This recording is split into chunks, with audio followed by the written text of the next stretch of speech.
But this kind of leads to another kind of topic I'd like to kind of get Chris's thoughts on here.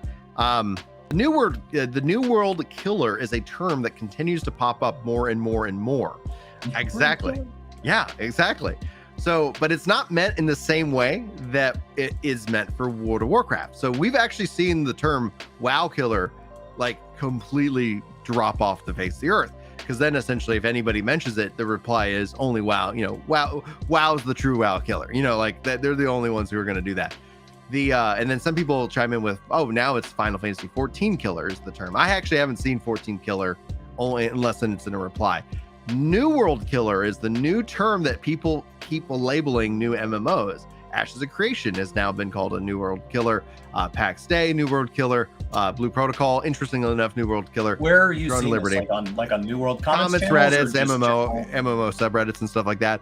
And I also hear the world's dead, so like how can you kill that which has no life? It's a conundrum. And so the context of what it's meant by players in this case is that they're using New World kind of as a waiting room. Like, okay, all right, like I'm not necessarily happy with this game. I'm waiting for the next thing to come and actually take me away from this. So it's almost, it felt like there's a little bit of a hostage situation where it's like, yeah, I don't like the other stuff that's out there. I'm not playing this game or that game that already exists that I could go play today.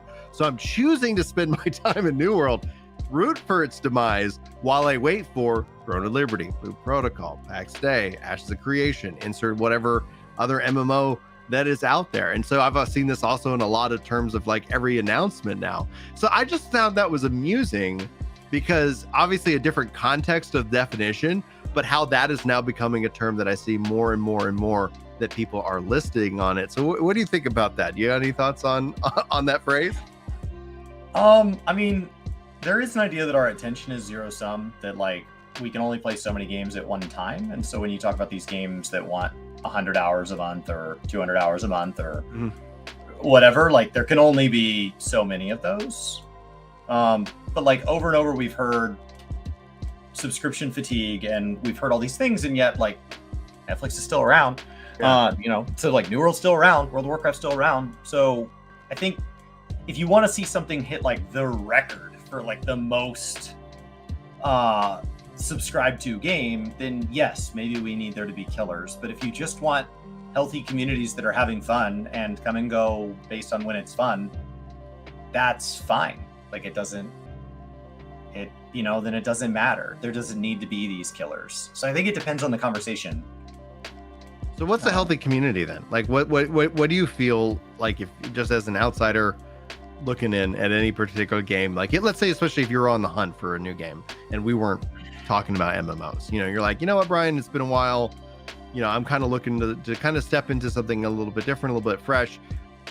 What are you looking at in terms of population? Because population does mean something to a collection of people, right? You don't want to sit here and invest in time if you feel like everybody's just vacating a game. So what does that look like for you? Is there any red flags that you look at or you look for?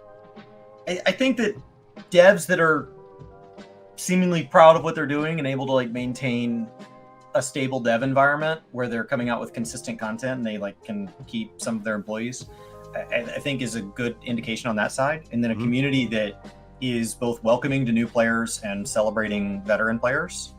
You can't be bleeding your veteran players out. That's alarming and it's a sign that something's really unhealthy. But a community that's so good at taking care of its own that nobody else is welcome and they're like, get out of here, noob. That's also problematic. Yeah. So, if you can have a healthy dev environment and a healthy community environment, that's where we just go around and around. And now it's just a question of, is there enough money exchanging between those that both sides feel that they're getting their value?